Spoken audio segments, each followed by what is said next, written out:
Kelompok 13. 1. Alfi Rahmat. 2. Dani Ramadan.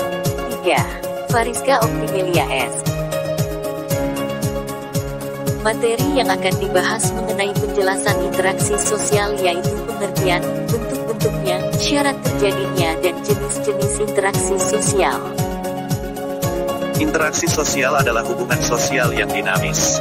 Berupa hubungan antara individu yang satu dengan individu lainnya, antara kelompok yang satu dengan kelompok lainnya, maupun antara kelompok dengan individu.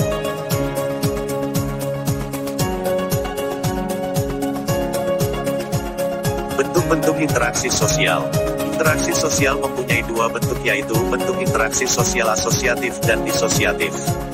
1. Bentuk interaksi sosial asosiatif. Asosiatif adalah bentuk interaksi sosial yang positif sehingga bisa menghasilkan persatuan. Adapun beberapa jenis interaksi sosial asosiatif. Koperasi sama dengan usaha yang dilakukan orang banyak untuk mencapai tujuan bersama. Akomodasi sama dengan upaya yang dilakukan untuk menyelesaikan suatu pertikaian atau konflik oleh pihak-pihak yang bertikai. Asimilasi sama dengan pencampuran dua kebudayaan yang melebur menjadi suatu kebudayaan baru.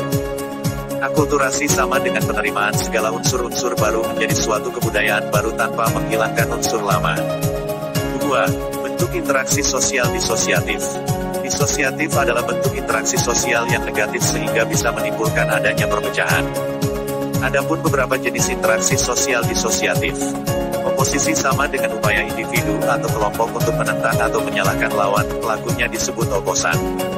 Kompetisi sama dengan sebuah usaha yang dilakukan untuk bersaing memperebutkan sesuatu.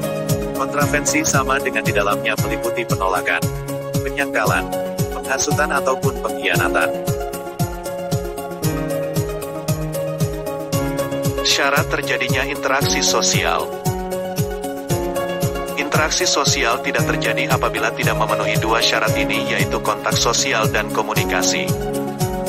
1. Kontak sosial berasal dari bahasa Latin con atau cum yang artinya bersama-sama dan tangere yang artinya menyentuh.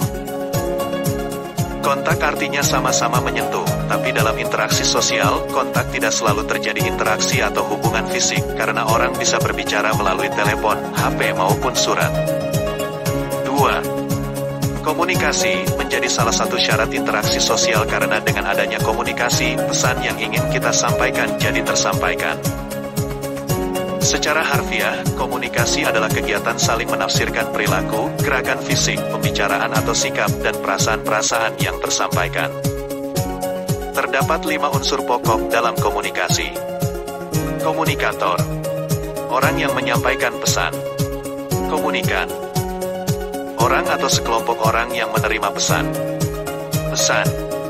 Pesan yang didapat berupa informasi, instruksi atau perasaan. Media. Alat untuk menyampaikan pesan. Efek. Pengaruh dari pesan yang disampaikan. Jenis-jenis interaksi sosial. 1. Jenis-jenis interaksi sosial. Giling dan Giling menjelaskan ada 3 jenis interaksi sosial, yaitu interaksi antara individu dengan individu. Interaksi ini terjadi saat dua individu bertemu, baik ada tindakan maupun tidak. Individu sadar ada pihak lain yang menimbulkan perubahan pada diri individu tersebut akibat faktor-faktor tertentu. 2. Interaksi antara individu dengan kelompok. Interaksi ini berbeda-beda sesuai keadaan. Interaksi ini terlihat mencolok saat terjadi benturan antara kepentingan perorangan dengan kepentingan kelompok. 3. Interaksi antara kelompok dan kelompok. Kelompok merupakan satu kesatuan, bukan pribadi. Demikian penjelasan dari saya, mewakili kelompok 13 mengucapkan